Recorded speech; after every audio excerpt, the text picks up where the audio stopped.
মহানগৰীৰ এটা স্থানত বন্ধ হ'ব মেজিকৰ চলাচল ই ৰিক্সাৰ বাবে বন্ধ হ'ব মেজিকৰ চলাচল নাৰেংগী চন্দ্ৰপুৰ ঘাইপথত বন্ধ হ'ব মেজিকৰ চলাচল ই ৰিক্সাই পেটে ভাতে মাৰিছে মেজিক চালক আৰু মেজিক মালিকক গ্ৰাম্য পথত নহয় ৰাজ্যিক ঘাইপথত চলাচল কৰে ই ৰিক্সা এই পথেৰে দৈনিক শতাধিক মেজিক চলাচল কৰে কিন্তু ঘাইপথটোত ই ৰিক্সা চলাচল কৰাৰ পিছত মেজিকত যাত্ৰী নোহোৱা হৈছে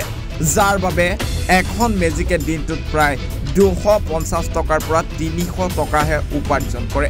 মেজিক চালকসকলে অভিযোগ কৰা মতে ই ৰিক্সাবোৰ যদিও গ্ৰাম্য পথত চলাচল কৰিব লাগে তেওঁলোকে ঘাইপথত চলাই আৰু যতে ততে ৰখাই যাত্ৰী কঢ়িয়ায় যাৰ বাবে মেজিক চলোৱা বন্ধ কৰাৰ সিদ্ধান্ত লৈছে মেজিক চালকসকলে ৰিক্সাৰ মানে একদম চলিব নোৱাৰা হৈ আছে ই ৰিক্সাটোতো সিহঁতৰ সীমা বান্ধি দিয়া গৈছে না এতিয়া বৰ্তমান আমাৰ ষ্টেণ্ডতো আহি সিহঁতে মানুহ উঠাই লৈ যায় আমি মানুহ নাপাইছোঁ এতিয়া এনেকুৱা পৰিস্থিতি বেয়া হৈ গৈছে হাজিৰা নোপোৱা হৈ গৈছে ই ৰিক্সা গৰু কোন অঞ্চলৰ গাড়ী এইটো পানীখাটি মেজিক কাউণ্টাৰ পৰা ক'লোঁ আমি আমাৰ ড্ৰাইভাৰখিনি একেবাৰে চলিব নোৱাৰা অৱস্থা হৈ আছে যিহেতু আমি জনামতে পানীখাটি চন্দ্ৰপুৰ গুৱাহাটী মহানগৰত যিমান ই ৰিক্সা চলে পৰিবহণ বিভাগে এটা আইন বনাই জাৰি কৰি দিছে তাৰ নিজৰ ই ৰিক্সাৰ ৰুট বান্ধি দিয়াৰ পিছতো আমি দেখা পাই আছোঁ যে পানীখাটি চন্দ্ৰপুৰ ৰাষ্ট্ৰীয় ঘাইপথত ই ৰিক্সাগিলা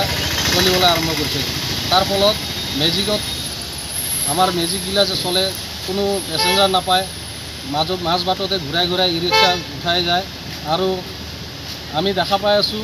পানীখাটি আউটপোষ্টৰ ওচৰত ষ্টেণ্ড বনাই তেওঁলোকে একদম 25খন 30খন ই ৰিক্সা লৈ আমাৰ মেজিকৰ আগে গৈ পেচেঞ্জাৰ উঠায় গতিকে সেইবাবে আমাৰ গাড়ীখিনি একদম অচল অৱস্থা হৈ আছে যিহেতু 200 টকা 250 টকা বাছে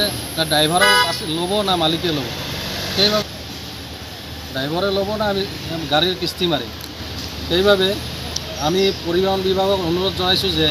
তেওঁলোকে ৰুট বান্ধি দিয়া ই ৰিক্সাসমূহ অতি সোনকালে যেন তেওঁলোকৰ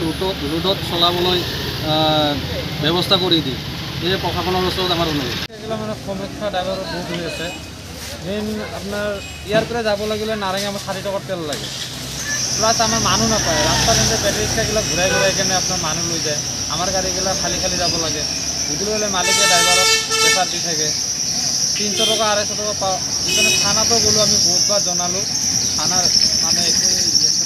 এনে থানাৰ ওচৰত ষ্টেণ্ড কৰি দিছে প্লাছ আমাৰ ৰেলগেটৰখনত গাড়ী আমি দিছিলোঁ ৰেলগেটৰখনতো বেটাৰী ৰিক্সা সোমাই দিয়ে এতিয়া মানে আমাৰ গাড়ীগিলা মানে একদম নচলাই ভাল হ'ব নেকি আমি যেনেকৈ লাগে মানে পইচা আমিতো 300 টকা 200 টকা পালে আমাৰ কেনেকৈ আমি চলাম আমি গাড়ীৰ কাগজ পত্ৰ মেইনটেনেন্স ইমান আছে 25,000 টকা বছৰত ইনচুৰেঞ্চ লাগে ই ৰিক্সা ক'ত চলিব লাগে ৰিক্সাটো এতিয়া আপোনাৰ চৰকাৰৰ পৰা তো ডিচিজন আহি গৈছে আপোনাৰ ৰেলগেটৰ পৰা আপোনাৰ ডিগাৰো দিছে তে সেইটো লাইনটো কৰি দিলে ভাল হয় আমাৰ আমিও সমীক্ষাৰ পৰা অলপ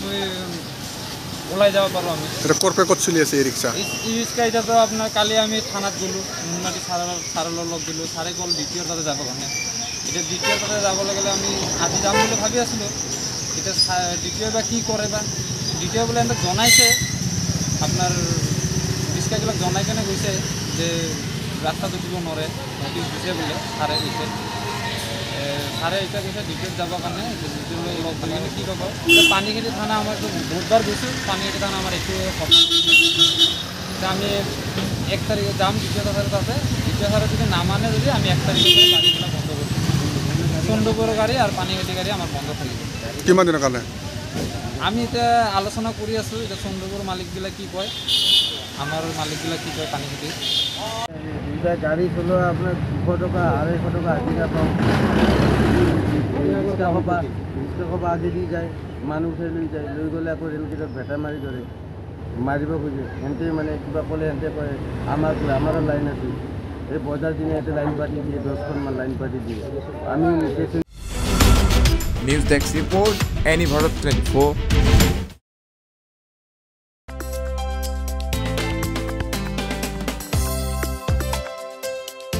আপোনাৰ ঘৰখন আৰু অফিচ চালে চকুৰুৱাকৈ সজাওক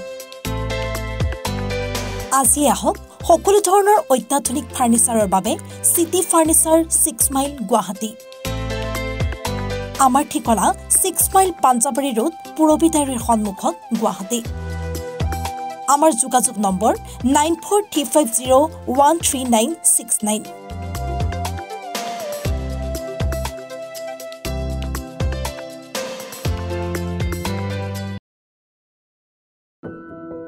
এনিভাৰত 24ৰ প্ৰথম প্ৰয়াস জুবিন গাৰ্গৰ গীতৰ প্ৰতিযোগিতা জুবিনৰ গানে কি আনে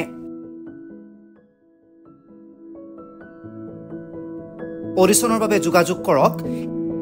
8638661821 আৰু 8812831556 নম্বৰত এনিভাৰত 24 উদ্যোগত এটা নতুন সংগীতৰ প্ৰতিযোগিতা আয়োজন কৰা হৈছে য'ত মোৰ গানৰ প্ৰতিযোগিতা হ'ব আপোনালোকে তাত প্ৰতিযোগী হিচাপে আহিবলৈ পাৰিব আৰু মোৰ ফালৰ পৰা আন্তৰিক শুভকামনা জনাইছোঁ আৰু অনুষ্ঠানটোৰ নাম হৈছে গানে কি আনে সকলোকে মৰম জনাইছোঁ সকলোৱে আহক ইয়াত অংশগ্ৰহণ কৰক thank you very much love you